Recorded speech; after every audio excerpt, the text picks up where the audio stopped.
sua. Então, eu estou falando de educação, né, aliado à inovação, à tecnologia. Deu para...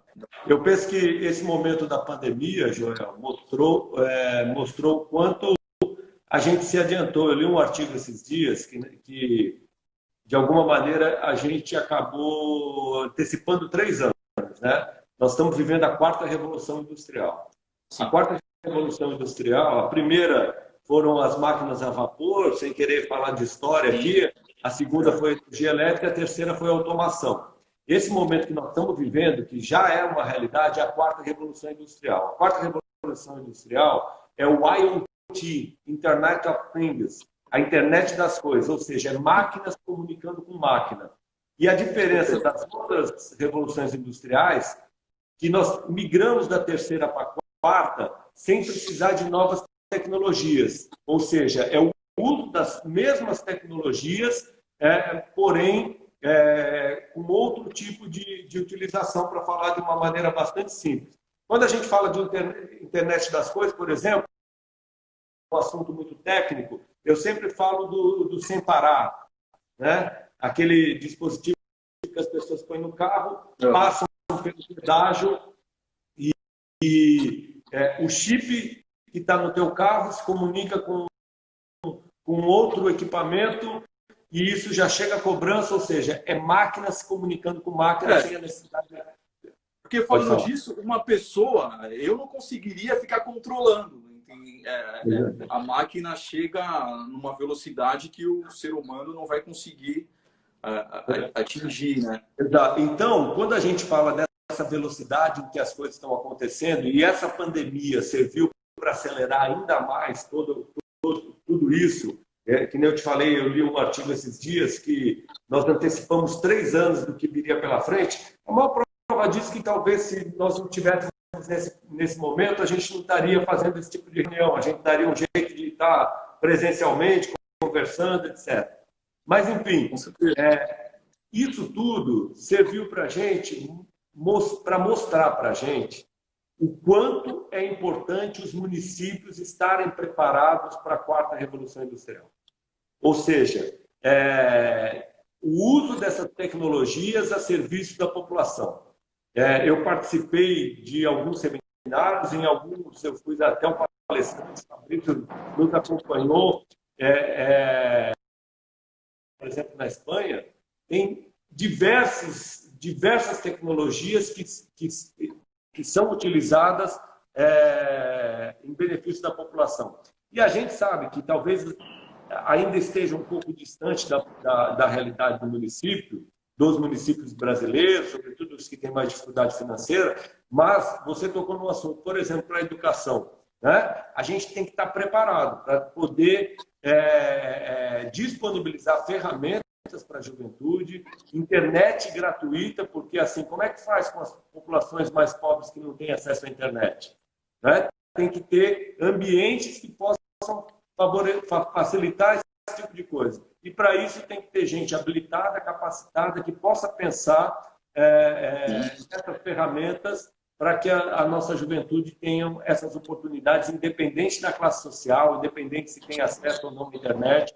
Esses são grandes desafios.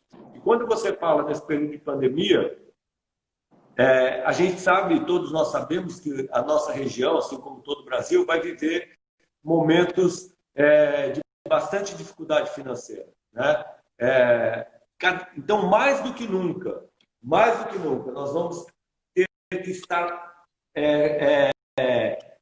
pensando nos próximos passos. Vai ter que ter gestores experientes, preparados, que possam garantir e vencer esses obstáculos com mais tranquilidade. Sim, fazer menos, né? É fazer mais com menos recurso, né? Ter criatividade para estar inovando. Seria essa... Perfeito. E quando você fala em criatividade, eu lembro de economia criativa, que a gente também tem que pensar nisso como um canal de gerar oportunidade para a nossa população, né? Não, esses dias eu estava até conversando com o Fabrício, né? Porque em algumas cidades elas tinham uma fonte de renda. E não é nenhuma vergonha virar uma cidade do crochê, uma cidade do...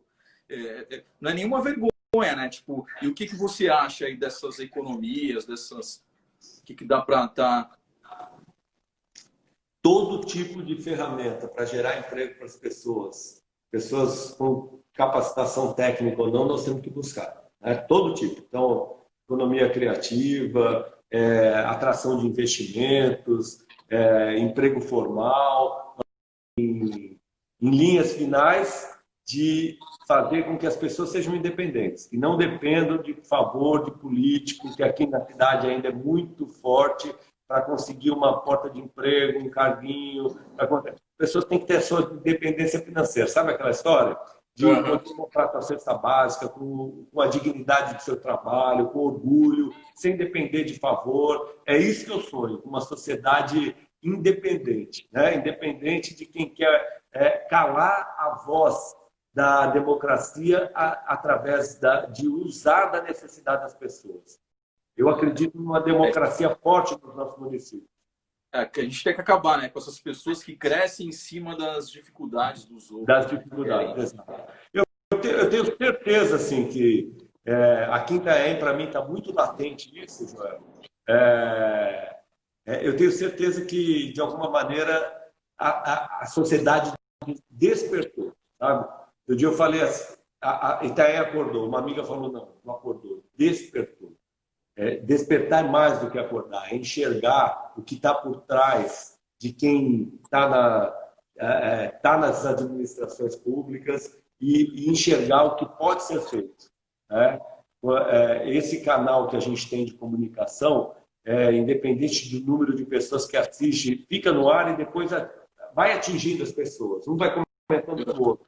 E isso, as pessoas vão identificando e analisando. A gente tem condições de atingir muitas pessoas. A nossa última live no Facebook, por exemplo, um dia depois da gente deixar no ar disponibilizada, deu 9,2 mil visualizações.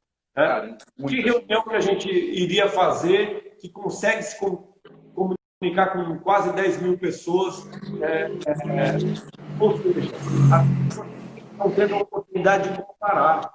Começam a pensar, puxa, o transporte público da minha cidade está bom? O transporte público dá qualidade para mim de locomoção, dá uma mobilidade urbana. A própria mobilidade ela tem que ser facilitada para melhorar a economia. Começam a avaliar, se eu depender da saúde pública, eu estou seguro, a minha família está segura, está tendo oferta de empregos, o turismo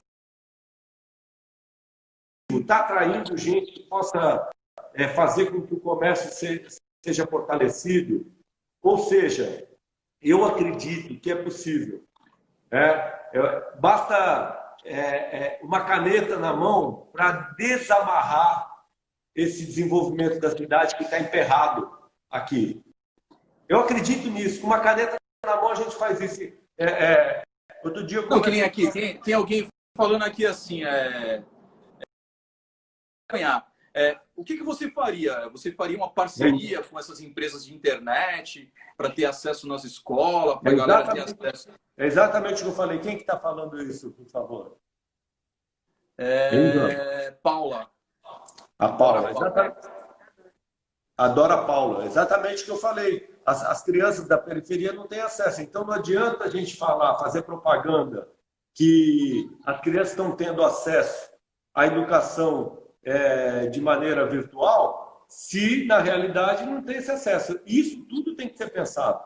E de alguma maneira essa pandemia nos mostrou que nós vamos ter que ter gestões inovadoras pensando em garantir o acesso para a população independente da sua classe social, sobretudo para os jovens poderem ter acesso à educação. Não é? Porque assim, a gente não sabe se... Meu cachorro ele aqui, viu? Ele adora... Hoje eu deixei ele lá embaixo na sala, eu estou aqui no meu escritório, mas é assim, toda live ele vem aqui, sobe e derruba. Hoje ele quis aparecer aí com o latido. Aí. De alguma maneira ele tem que aparecer. Empresas, né, tem muitas empresas de internet que elas se instalam na cidade, né? elas poderiam retribuir de alguma forma. Poderia ter uma parceria, elas disponibilizar internet na escola, internet para ter algum incentivo, né? Ter algum incentivo. Tu já pensou em algo com relação a isso? Já? Com certeza. Com certeza, é isso que eu falo. Uma gestão inovadora tem que pensar nisso, tem que garantir esse acesso para a população, fazendo com que o filho do pobre ou o filho do rico possam ter condições iguais de estudar, né? Independente do isolamento, enfim, ter essa garantia. A Dora Paula falou muito bem, nossa futura vereadora aqui, viu? Dora Paula falou muito bem. Tem que hoje a realidade, a gente tem visitado alguns bairros onde os alunos não tiveram acesso por conta da falta de internet. Então, tudo isso... E quando a gente fala de inovação, né, por exemplo, dentro da prefeitura, tem prefeituras que é muito precário, né, muito obsoleto. O que tu vai trazer para dentro da prefeitura, o que tu vai trazer de inovação, qualidade aí para Ô, Joel, inovação, ele é além da renovação, né? A gente tem a renovação acontecer. Quem está aí renova os nomes, mas não se inova nas práticas, né? A prefeitura tem funcionado da mesma maneira há anos. E quando a gente fala em inovação, é mudar as práticas, apresentar novos projetos, fazer com que os projetos sejam voltados para atender a necessidade da população. Veja, por exemplo, eu fui candidato a prefeito na eleição passada. A gente falava naquele momento ia vencer o contrato da Litoral Sul, que é a empresa que presta o transporte público aqui na cidade. Tanto eu quanto o candidato que ganhou na época, que é o atual prefeito, falávamos no rompimento do contrato. Ele renovou por mais 15 anos. A gente não viu, nos últimos 8 anos que é a gestão do atual prefeito, nenhum tipo de utilização do espaço da zona industrial. Sequer foi asfaltado. Não tem nem asfalto. Eu fiz uma reunião com alguns empresários lá, onde eles me falaram como que a gente vai... Eles têm interesse em trazer empresa, mas eles falavam como que nós vamos trazer empresas para cá, correndo o risco de um caminhão, por exemplo, ser atolado. Então, aquilo que a gente falou, inovação para dar oportunidade para a juventude na área de tecnologia, enfim, melhorar as condições de saúde, garantir uma educação de qualidade, fazer com que as pessoas que dependam do serviço público possam sentir que tem um governo presente. Olha, a gente está vendo que está ainda entrando num novo ritmo, num novo momento, resgatar a autoestima. Há 10, 15 anos atrás, eu costumo dizer para os amigos que eu via jovens, às vezes, querendo ir embora da cidade, né? Por falta de oportunidade, por falta de perspectiva. Hoje, lamentavelmente, eu tenho visto pessoas da minha idade querendo ir embora. Então, é esse resgate que nós temos que fazer. E como é que você faz esse resgate? Criando essas oportunidades dentro da cidade, fazendo com que as pessoas possam voltar a sonhar, possam voltar a ter perspectiva, trazendo empresas, fazendo um programa de incentivo fiscal para as empresas chegarem, melhorando o turismo, fazendo com que a cidade respire novos ares. É isso. E que seja para todos, não seja para um grupo de pessoas, de amigos. Com certeza. E valorizar os empreiteiros da cidade, né? Assim, a galera da cidade, né? Os empresários.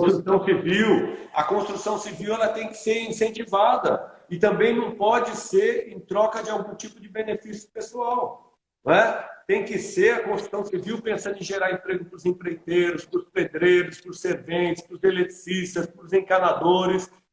Através da construção civil, se retoma a economia da cidade. É claro que tem que ter um plano diretor que dê o norte disso tudo, tem que ter preservação de algumas áreas, mas também tem que ter a liberação da construção civil e o incentivo, porque isso faz a economia girar. Outro projeto que eu gosto de destacar é o que a gente... daquilo que o Márcio França fez como prefeito, que era o GEPOM, e depois, como governador do estado, ele fez que era o GPOI, que é o Jovens no Exercício do Patrulhamento Ostensivo do município ou do estado. Aqui eu não tenho problema nenhum de reconhecer que esse é um projeto do nosso sempre governador Márcio França, mas que a gente vai repaginar e trazer para a cidade com o nome de Geração Inovar, que é dar oportunidade para o jovem em condição de vulnerabilidade social para poder ter um resgate da sua autoestima. Veja, em São Vicente, quando o Márcio assumiu a prefeitura, São Vicente estava entre os 3 municípios mais violentos do estado de São Paulo. Eu não me lembro se é do estado ou do Brasil. E aí, muitas pessoas só acreditavam na repressão como instrumento para buscar a solução. E o Márcio entendeu que não bastava enxugar gelo. Era necessário ter um programa social que tirasse o jovem dessa condição. O que acontece hoje com a juventude? Sem dinheiro, esse mundo do consumo que a gente vive, muitos são levados ao convite fácil de trabalhar para o traficante. Sim. Então, o município ele vai fazer o papel de tirar o jovem desse convite fácil e fazer o convite para receber uma ajuda de custo, um salário, para trabalhar para o município. Que são os jovens que vão estar no exercício do patrulhamento do município, vão estar dando orientação para turistas, vão estar perto de um ponto histórico, vão estar andando em dupla e vão receber um salário para isso, vão receber um uniforme, isso mexe com a autoestima. E dentro do nosso programa Geração Inovar, assim que também como já aconteceu em São Vicente, esses jovens vão receber uma bicicleta para poder se locomover até o município. Até o trabalho, até o ponto de trabalho. E como é que funciona isso? A bicicleta, ela faz parte do programa e passa a ser do jovem no momento durante o ano. Durante esse ano, além de participar, além de ter o salário, de andar uniformizado, eles também vão passar por cursos de capacitação técnica, de qualificação profissional. Para direcionar... Ele entra com qual idade e sai com quantos anos? A ideia é com 18 anos. O projeto nosso está em fase de elaboração. Claro que nós estamos aproveitando as boas ideias que já foram feitas, tanto em São Vicente quanto no estado. É o jovem com 18 anos que foi licenciado do serviço militar, e aí tem uma lista, dentro do número de vagas que vai ser disponibilizado, tem uma lista de prioridades. A prioridade número 1 é o jovem que largou os estudos, que não completou o ensino médio. Né? O que completou o ensino médio, por exemplo, ele já tem uma perspectiva a mais do que o que não completou. Então, é trazer de volta o jovem ao mercado de competição, de oportunidade, preparar e dar uma oportunidade, uma qualificação técnica, um curso profissionalizante, para ele sair desse programa e ter uma oportunidade